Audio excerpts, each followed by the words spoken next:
भाई जिधर भी नजर घुमाओ एक नीला इनकलाब नजर आता है और बात यहाँ हजारों की नहीं करता, लाखों का सैलाब नजर आता है कि घर से आए हैं ये सभी, कि घर से आए हैं ये सभी महापुरुषों का मिशन बढ़ाने के लिए। अब तो हर एक चेहरे में ऊधम सिंह और चंद्रशेखर आजाद नजर आता है।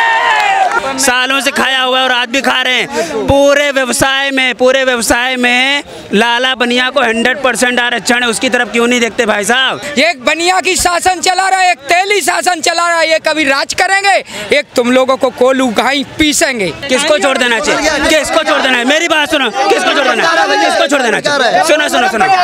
सुनो, इसका कोई पैमाना तय क्या? सुनो, मेरी बात सुन लो भाई, सुन लो एक मिनट, सुन लो भाई, इसका कोई पैमाना तय किया क्या? कितनी तुमको तनख्वाह मिलने के बाद में तुम्हारा आरक्षण खत्म किया जाएगा? अगर यही करना है ना तो फिर सबसे ज्यादा जो है 10% वालों के पास संपत्ति है, हमारे 90% वालों की, तो उनको भी तो देखना चाहिए कि उनके पास कितनी संपत्ति है। उनको जितनी संपत्ति है उस संपत्ति में बंटवारा कर दे, हमारे जेवर में बंटवारा कर दे, हमारी जमीनों में बंटवारा कर दे। हमें पहले ऊपर हो, बिल्कुल हमारा हम 100 बंदे हैं और एक बंदा ऊपर उठ जा रहा है तो फिर हमारा मान सम्मान है, बात खत्म करिए, उसमें कोई परेशानी नहीं, किसी को दर्द नहीं होना चाहिए। आपका पीछे रह गया है, उसको आगे लाना है। अरे उस भाई की तुम्हें क्यों चिंता है? उस भाई की हमें चिंता होनी चाहिए और चिंता है और चिंता करेंगे, उस भाई की हम चिंता करेंगे, है ना। आप चिंता ये करिए कि अगर आपको इतनी चिंता है ना बहुजन समाज की, तो फिर जो आपके 10% लोग जो है 90% लोगों को खा के बैठे हैं, उनकी पूंजी में से दिला दो हमें, मतलब उनके जेवरों में से।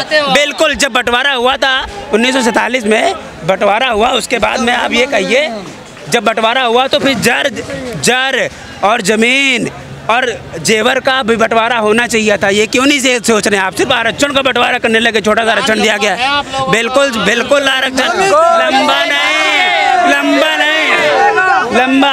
लंबा नहीं, प्लान लंबा नहीं, सुनो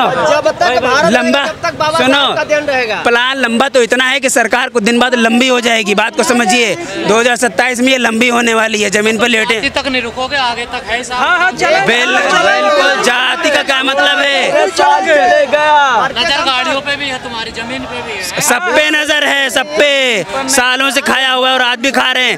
पूरे व्यवसाय में लाला बनिया को 100% आरक्षण है, उसकी तरफ क्यों नहीं देखते भाई साहब?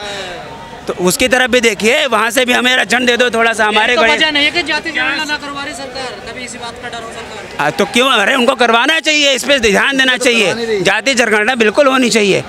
ये जो आदेश है वर्गीकरण का, क्या इसके पीछे कोई साजिश है? बिल्कुल साजिश है। सुनिए मेरी बात सुनिए, वहाँ पर जो 5 जस्टिस थे उसमें से कितने हमारे असिस्टेंट थे बताइए?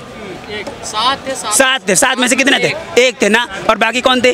5। एक बात बताओ, तो फिर हमारी बात कैसे करेंगे? सरकार का इशारा उनको होता है। पहली बात तो आप समझिए, सरकार पुलिस तो कह रहा क्रिमिनल लागू करो इन पर, दलितों पे। अरे हमारा वाला तो राष्ट्रपति भी है भाई साहब, हमारा वाला तो राष्ट्रपति भी है, उसने कहीं बोला हमारे लिए, है ना। तो उसके एक की बात मत करिए, एक को तो गुलाम बनाया जा सकता है एक बार। हाँ, अरे बिल्कुल गुलाम है। जब मेरी बात सुनिए 403 सांसदों में 403 विधायकों में अगर 68 विधायक जो हमारे हैं उसके बाद भी नहीं बोल पा रहे तो गुलाम हैं भाई साहब। ऐसे विधायक हमको चाहिए नहीं। आने वाले दिनों बदलने वाले जितने दिख रहे हैं ईंटागारा करने वाले, ये भीड़ हर जगह से आए, पूरे इंडिया से लेकर आई हुई है। और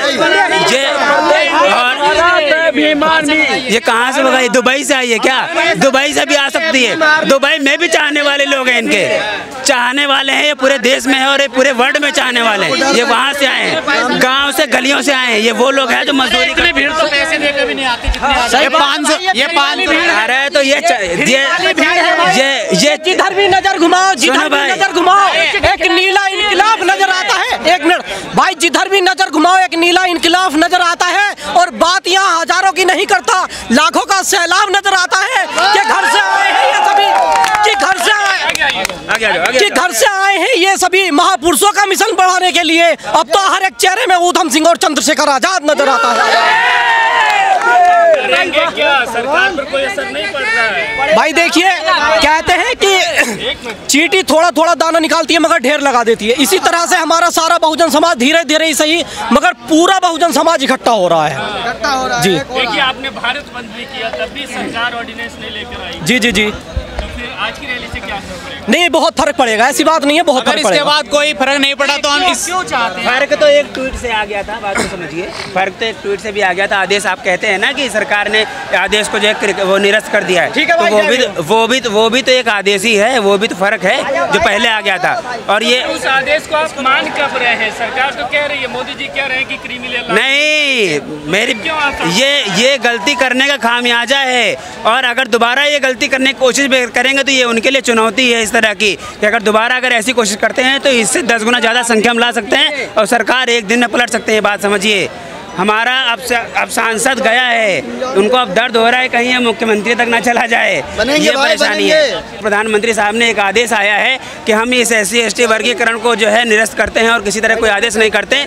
ये आप समझिए, ये उनका डर है, ये खौफ है भाई चंद्रशेखर आजाद रावण का, कि डर है एक ही आदेश में थोड़ी देर बाद एक आदेश आता है कि हम कोई भी आरक्षण लागू नहीं कर रहे, हम कोई वर्गीकरण नहीं कर रहे। ये सोचिए, ये पीड़ा देखिए जब हमें दर्द होगा ना, जब हमें आरक्षण लेना होगा, जब हमें अपने कानून और अधिकार लेने होंगे ना, सरकार कुछ भी करेगी। ऐसा नहीं होता ना कि तुम हमारा व्यक्ति मर रहा और तुम कोई भी कानून लागू कर दो। दिल्ली नीली पड़ी हुई है, जनता से पूछिए क्या चाह रही है। जितनी जिसकी संख्या बारी उतनी उसकी हिस्सेदारी होनी चाहिए। जातिगत एक बार जनगणना होनी चाहिए और उसके हिसाब से यहाँ पर आरक्षण मिलना चाहिए। जो आरक्षण में घोटाले चल रहे हैं, 27% को 12% किया जा रहा है, 23% को 9% किया जा रहा है। बेरोजगारी की तरफ नहीं देख रहे हैं, शिक्षा की तरफ नहीं देख रहे हैं, यहाँ पर दलाली चल रही है। ये नहीं देखा जा रहा है कि शराब के नाम पर दलाली चली। सुनिए मेरी बात, जातिगत जनगणना कर ले और उसके आधार पर आरक्षण दे दे। भाई EWS दिया तुमने तो हमें कोई परेशानी नहीं है, गरीब हैं आप दे सकते हैं, लेकिन तुम हमारे आरक्षण पे वार क्यों करते हो? तुम्हें इतना पेट में दर्द काहे हो रहा है? हमारा भाई अगर मान लीजिए अगर हमारा भाई बढ़ रहा है तो तुमसे क्या मतलब है? तुम्हारी परेशानी क्या है? क्रीमी लेयर क्यों करना है? अगर ये कल को हमारा भाई नौकरी पा जाए और ये उच्च शिक्षा प्राप्त करके नौकरी पाए और बड़ा आदमी बन जाए, घर पर परिवार कर ले, गाड़ी खरीद ले, तो इसमें हमें अच्छी बात है ना कि तुम्हें परेशानी है। हमारी बहन एक मैं ऑटो रिक्शा ड्राइवर हूँ, नामांकन मैंने 2 जगह से भरा था, एक पूर्वी दिल्ली से और नोएडा से, और इस बेईमानों ने मेरे दोनों जगह से निरस्त कर दिया। और देश के लिए जब मैं नामांकन भरा था लोकसभा से 2024, जी हाँ, हाँ जी, तो दोनों जगह से बेईमानों ने निरस्त कर दिया। तो मेरा मतलब ये था कि कलेक्टर से चपरासी तक जो चोर है और सरपंच से संसद तक चोर है, इनकी बेईमानी मेरे समझ में तो आ गई। अरे फोन कैसे नहीं ठीक से भरा गया? फोन कर दिया, हाँ जी, नोएडा का कैसे हुआ? तो फोन करके, हाँ जी, क्या करते लड़के? देश का सुधार करते, हाँ जी। अरे जीत से तो हार मिली है, जब तो मैं आज बोल रहा हूँ आपके सामने। अंदर से अंदर जी मैं बन गया निहाई, 2 जगह से कुट गया। मेरे ऊपर जितना लोहा कुटेगा उतनी चिंगारी पूरे देश में फैलेगी। तो संसद में जाना चाहते हैं? संसद में भी जाएंगे, विधानसभा भी जाएंगे, लोकसभा में भी जाएंगे। नहीं, सारी जगह मन कर रहा जी। हाँ, विधायक नहीं, हम लोकसभा राष्ट्रीय सुरक्षा पार्टी ज्वाइन करी है। जिला अध्यक्ष हूँ नोएडा गौतम बुद्ध नगर से, और इन बेईमानों की पोल खोलते हैं। योगी जी ने बोला था 15 दिन गड्ढा मुक्त भारत, लेकिन आज तक गड्ढा मुक्त भारत नहीं है। जेल में क्या, मेरे लिए तो वो जेल भी कम है। वो केजरीवाल नहीं हो, ये एक बनिया की शासन चला रहा है, एक तेली शासन चला रहा है। ये कभी राज करेंगे, एक तुम लोगों को कोलू घाई पीसेंगे। कफन बांध के निकले हो घर से? बिल्कुल एक नंबर। और एक कफन तो हम नहीं है, हमारे सारे लोग कफन बांधेंगे। और ये जो पार्टी का नाम है कौन सी? राष्ट्रीय सुरक्षा पार्टी है। 2022 में बना था, कोरोना काल का जब मुसीबत पड़ा था, तब इन लोगों ने NGO चला के संस्था चलाई थी। और हमारी जो उपाध्यक्ष है गौतम जी हैं, और ये हम मिलजुल के ही एक संशोधन का काम करते हैं कि हमारे जो लोगों को मन करता है उसको टिकट नहीं मिलती, उसको टिकट मिलना चाहिए। हल चला सकते हैं, हम पालन पोषण कर सकते हैं, हम सब कुछ कर सकते हैं। हम ऑटो रिक्शा चला सकते हैं, साइकिल रिक्शा चला सकते हैं, मोटर गाड़ी चला सकते हैं। तो क्या हम देश नहीं चला सकते हैं भाई साहब?